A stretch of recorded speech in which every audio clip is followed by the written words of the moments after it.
안녕하세요. 드 딥다이브입니다. 오늘 저희가 좀 특별한 자료를 하나 가지고 왔습니다. 2012년 11월 초, 그러니까 딱 하루 간격으로 쓰인 아주 짧은 블로그글 두 편이에요. 네, 저도 받아보고 처음엔 이게 뭘까 싶었어요. 굉장히 짧고, 개인적인 메모 같았죠? 맞아요. 정말 스쳐 지나가는 생각을 그냥 탁 잡아둔 느낌이랄까요? 일기 같기도 하고요. 근데 이걸 몇 번 곱씹어 보니까 그 안에 정말 묵직한 질문이 있더라고요. 아, 그렇죠. 어떻게 하면 충만한 삶을 살 수 있는가 하는? 네, 바로 그 근본적인 성찰이요. 그래서 오늘 저희의 목표는 이 짧은 글들 속에 담긴 철학적인 아이디어를 좀 깊게 파고들어서 청취자 여러분의 일상에도 적용해 볼 만한 지혜를 찾아보는 겁니다. 좋습니다. 그럼 바로 첫 번째 글부터 시작해 볼까요? 2012년 11월 1일자 게시물인데요. 첫 문장이 이래요. 현재 행복해야 나중에도 행복할 수 있다. 저는 이 문장을 딱 봤을 때 되게 단순한데 뒤통수를 한 대 맞은 것 같았어요. 아, 어떤 느낌인지 알 것 같아요. 너무 당연한 말 같은데, 내가 정말 이렇게 살고 있나? 하는 생각이 확 들더라고요. 그게 바로 이 글의 핵심을 꿰뚫는 감정인 것 같아요. 이 문장이 강력한 이유가 있거든요. 이유요? 네. 우리 사회에 아주 깊이 뿌리내린 통념에 정면으로 반기를 들기 때문이죠. 우리는 어릴 때부터 오늘의 고생은 내일의 성공을 위한 투자다. 이런 말을 정말 귀에 못이 박히도록 듣고 자라잖아요. 그렇죠. 지금 참으면 나중에 성공한다 뭐 이런 거요. 네. 좋은 대학 가려고 학창시절 희생하고 좋은 직장 얻으려고 청춘을 바치고 마치 행복을 계속해서 다음 단계로 미루는 거대한 시스템 안에 갇힌 것 같을 때가 많죠. 아, 행복유예 시스템. 그 표현이 정말 와닿네요. 이 글은 바로 그 끝없는 행복 유예에 대해서 잠깐만요. 그게 정말 맞는 건가요? 하고 아주 조용히 하지만 근본적인 질문을 던지는 거죠. 듣고 보니 정말 그렇네요. 늘 미래의 어떤 결과를 위해서 현재의 과정은 그냥 견디는 거로 생각하는 경향이 분명히 있으니까요. 근데 한편으로는 이런 생각도 들어요. 뭐 큰 시험이나 중요한 프로젝트를 앞두고 있을 때는 미래를 위해서 현재를 어느 정도는 희생해야 하는 게 불가피하지 않나요? 물론이죠. 현재만 즐겨라는 말이 자칫하면 그냥 현실 도피처럼 들릴 수도 있을 것 같아서요. 아주 중요한 지적입니다. 아마 많은 분들이 바로 그 지점에서 좀 혼란스러울 거예요. 근데 여기서 저자가 말하는 현재의 행복이 단순히 걱정 없이 놀고 즐기자는 뜻은 아니라고 생각해요. 이건 쾌락주의가 아니거든요. 아, 그런 건 아니다. 네, 핵심은 현재 순간의 질에 있습니다. 예를 들어 똑같이 어려운 프로젝트를 한다고 해도요. 아, 이거 지긋지긋하다라는 마음으로 억지로 시간을 때우는 사람이 있고 반대로 힘들지만 이 과정을 통해서 내가 성장하고 있고 의미 있는 걸 만들고 있다는 자각을 가지고 몰입하는 사람이 있겠죠. 태도가 완전히 다르네요. 그렇죠. 전자는 현재를 미래를 위한 제물로 바치는 거고요. 후자는 힘든 과정 속에서도 의미를 느끼는 질적으로 높은 현재를 보내는 겁니다. 이 글은 바로 그 후자의 중요성을 말하는 거죠. 당신의 미래는 결국 이런 질 높은 현재들이 벽돌처럼 차곡차곡 쌓여서 만들어지는 거라고요. 아, 이제야 좀 명확해지네요. 단순히 고생하지 마라가 아니라 고생을 하더라도 의미 없이 희생시키지는 말아라는 거군요. 바로 그거죠. 그 말씀을 들으니까 처음에 제가 생각했던 집 짓는 비유가 조금 다르게 다가와요. 전에는 그냥 좋은 벽돌, 즉 현재를 써야 좋은 집, 미래가 된다 이렇게만 생각했는데 그게 아니네요. 어떻게 달라졌나요? 벽돌을 쌓는 그 행위 자체의 즐거움, 그 과정에 담긴 정성과 의미를 느끼는 게 더 중요하다는 말씀이시잖아요. 정확합니다. 바로 그 과정의 질이죠. 아무리 비싼 벽돌이라도 막 짜증내면서 되는 대로 쌓아올린 집에서는 행복할 수 없을 테니까요. 맞습니다. 이 글은 우리에게 이렇게 묻는 거예요. 당신은 목표를 향해 가는 그 여정 자체를 존중하고 있는가? 아니면 오직 도착지에만 눈을 고정한 채 주변의 모든 풍경과 감각을 무시하며 달려가고만 있는가 하고요. 결국 우리 삶은 도착의 순간보다는 그 과정의 시간들이 훨씬 길잖아요. 아, 그렇죠. 압도적으로 길죠. 그 긴 시간을 어떻게 채우느냐가 삶 전체의 질을 결정한다는 아주 단순하지만 강력한 통찰인 셈입니다. 알겠습니다. 현재에 충실해야 미래도 행복하다는 건 이제 충분히 이해가 되는데요. 듣다 보니 그래서 어떻게? 라는 근본적인 질문이 남아요. 하하하. 그렇죠. 언제나 방법이 문제죠. 네, 막상 그 과정의 질을 높이려고 하면 좀 막막하잖아요. 뭘 어디서부터 해야 할지. 혹시 그 힌트가 바로 다음날 올라온 글에 있었을까요? 네. 아주 흥미롭게도 바로 그 다음날 게시물에서 이 어떻게에 대한 구체적인 방법론이 등장합니다. 저자는 균형이라는 키워드를 꺼내들거든요. 2012년 11월 2일자 게시물 제목이 중도, 가운데 길이라는 뜻이죠. 아, 이 두 번째 글은 논리가 아주 명료하더라고요. 제가 한번 정리해 볼게요. 네, 해보시죠. 첫째, 법, 그러니까 어떤 가르침이나 이론을 그냥 듣기만 하는 데는 한계가 있다. 둘째, 반대로 자신의 수행록, 즉 자기 경험이나 실천 과정만 돌아보는 것도 한계가 있다. 그래서 결론은 자신의 수행과 법이 조화를 이루어야 한다. 이거였죠. 정확합니다.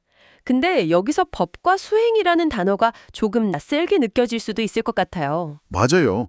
약간 종교적인 용어 같기도 하고요. 이걸 우리 일상 언어로 한번 바꿔보면 훨씬 쉬워져요.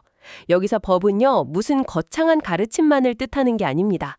당신이 감명 깊게 읽은 책의 지식, 존경하는 멘토의 조언, 유튜브 강연, 심지어 스스로 세운 삶의 원칙까지. 아, 내 행동의 방향을 잡아주는 모든 종류의 이론이나 지도 같은 거네요? 네, 맞아요. 지도라는 비유가 아주 좋네요. 그럼 수행은 뭘까요? 그 지도를 들고 직접 길을 걸어가는 거겠죠. 그렇죠. 모든 구체적인 실천과 경험을 의미합니다. 운동을 시작하는 것, 새로운 업무 방식을 시도하는 것, 명상을 해보는 것, 전부가 수행인 셈이죠. 아하, 그렇게 풀어주시니까 정말 명확해지는데요. 그럼 법, 즉 지도만 있고 수행이 없는 건 흔히 말하는 머리만 커진 사람이겠네요? 하하, 네, 딱 맞는 표현입니다. 온갖 자기계발서는 다 읽어서 말은 정말 잘하는데 정작 자기 삶은 하나도 안 바뀌는 경우 있잖아요. 정확해요. 이론만으로는 아무것도 바뀌지 않죠. 반대의 경우도 마찬가지예요. 수행만 있고 법이 없는 경우? 네, 이건 어떤 원칙이나 방향성 없이 그냥 유행하는 것들을 이것저것 막 따라해보는 사람을 생각하면 쉬워요. 아, 네. 주변에 꼭 있죠. 오늘부터 미라클 모닝이 좋다고 해서 새벽 4시 일어나 봤다가 다음 주에는 간헐적 단식이 유행이라니까 그걸 따라해보고. 뚜렷한 자기만의 철학, 즉 지도가 없으니까 계속 새로운 시도를 하지만 결국 제자리를 맴돌거나 쉽게 지쳐버리는 거군요. 바로 그겁니다. 와, 이 두 게시물이 이렇게 유기적으로 연결되는 거였군요. 정말 놀랍네요. 그렇죠. 저도 그걸 발견하고 무릎을 탁 쳤습니다. 첫 번째 글이 무엇을 해야 하는가, 즉 현재 순간의 질을 높여라 라는 목표를 줬다면 두 번째 글은 어떻게 그 목표를 이룰 것인가, 바로 배움과 실천의 균형을 통해서 라는 로드맵을 보여주는 거네요. 맞습니다. 단순히 현재에 머물러라 라는 좋은 말을 책에서 읽는 것, 즉 법만으로는 부족하고 그걸 당신의 삶에서 직접 살아내야만, 즉 수행해야만 진짜 변화가 일어난다는 거죠. 그리고 그 조화라는 개념을 조금만 더 깊게 들여다볼 필요가 있어요. 이건 단순히 이론 50, 실천 50 이렇게 맞추는 기계적인 균형이 아니거든요. 그럼 뭔가요? 훨씬 더 역동적인 상호작용에 가깝습니다. 마치 춤을 추는 것과 같아요. 춤을 추는 것과 같다. 네, 나의 실천, 즉 수행은 내가 배운 이론, 법이 정말 내 삶에서 유효한지 검증하는 실험의 장이 되고요. 반대로 이론, 법은 나의 실천, 수행이 길을 잃지 않도록 방향을 잡아주는 나침반이 되어주죠. 아, 서로가 서로에게 계속 영향을 주고받으면서 같이 성장하는 거군요. 네, 하나의 살아있는 생태계를 이루는 것, 그것이 바로 저자가 말하는 조화의 진짜 의미일 겁니다. 자, 그럼 이 모든 내용을 한번 종합해 보겠습니다. 이게 지금 방송을 듣고 계신 당신에게 어떤 의미가 될 수 있을까요? 10여 년 전 이틀에 걸쳐 쓰인 이 짧은 글들이 우리에게 아주 강력하면서도 실용적인 2단계 지침을 주는 것 같아요. 2단계 지침이요? 네, 1단계. 미래의 불확실한 행복을 위해 현재를 담보로 잡지 말고 지금 이 순간의 질을 삶의 최우선순위로 삼을 것. 그리고 2단계. 그 목표를 이루기 위해 당신이 외부로부터 배우는 것과 당신의 삶에서 직접 행동하는 것 사이에 끊임없는 춤, 즉 자신만의 조화를 찾아 나설 것. 정리가 아주 잘 됐네요. 저는 이 글들이 가진 또 하나의 중요한 힘이 그 개인성에 있다고 봐요. 개인성이요? 네, 이게 어떤 위대한 스승이 만인을 향해 선포한 거창한 선언문이 아니잖아요. 그렇죠.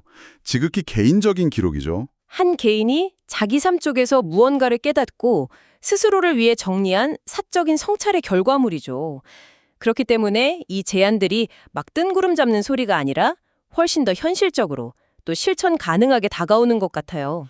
아, 글쓴이 스스로 답을 찾아가려는 그 진솔한 과정이 보이니까 우리도 정답을 찾기보다는 나만의 조화를 찾아가는 여정을 시작하게 된다. 뭐 이런 말씀이시군요. 네, 바로 그겁니다. 당신의 삶의 단계와 상황에 따라 그 조화의 지점은 계속해서 변할 거예요.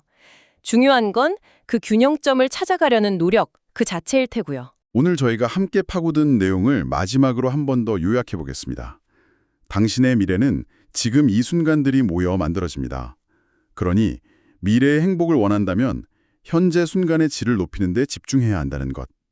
그리고 그 길은 외부로부터 얻는 지혜라는 지도와 당신의 삶 속에서 직접 부딪히고 경험하는 실천이 서로를 보완하며 성장시키는 당신만의 역동적인 조화를 찾아 나서는 과정 속에 있다는 것.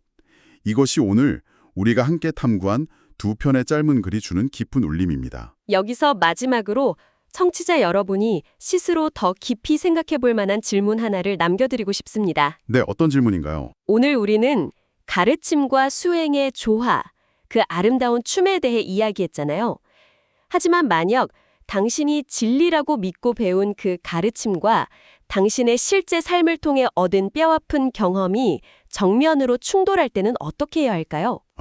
내가 가진 지도가 더 이상 내가 걷고 있는 이 땅의 모습을 제대로 묘사하지 못한다고 느껴질 때 우리는 과연 어떤 길을 선택해야 할까요? 지도에 없는 길을 용감하게 걸어가야 할까요? 아니면 나의 경험이 잘못된 것이라 믿고 지도를 따라가야 할까요? 그 어려운 질문에 대한 답을 찾아가는 과정이야말로 진정으로 충만한 삶을 향한 또 다른 깊은 탐구가 될 겁니다. 오늘 함께해 주셔서 감사합니다.